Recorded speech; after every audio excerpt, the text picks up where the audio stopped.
యవనుడా, నీ యవ్వన కాలమందు సంతోషపడుము.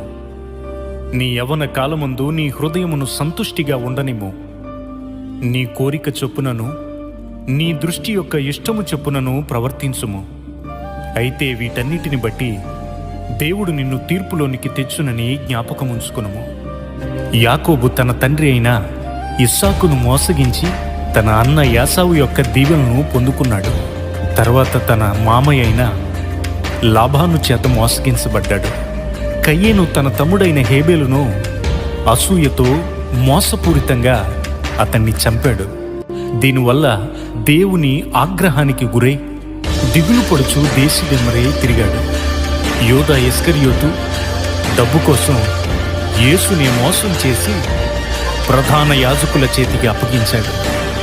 తర్వాత ఉరి తీసుకొని చనిపోయాడు. అననీయ సప్యరాలు అబద్ధమాడి దేవునినే మోసం చేయడం వలన శిక్షించబడి అక్కడికక్కడే మరణించారు. ఓ యవ్వనుడా, ఓ యవ్వనురాలా, లోకమే శాశ్వతమని, లోకములోనే ఆనందం ఉందని అనుకుంటూ లోకాశలను అనుసరిస్తూ అటు నీ కుటుంబమును, దేవునిని, స్నేహితులను మోసం చేస్తూ అబద్ధమనే ముసుగులో నడుస్తున్నావా? నీ జీవితాన్ని నాశనం చేసుకుంటున్నావా? అయితే బైబిల్ చెప్తుంది, లోకపు నటన గతించిపోతుంది, లోకమును దాని ఆశలు గతించిపోవును గాని దేవుని చిత్తము జరిగించువాడు నిరంతరము నిలుచునని.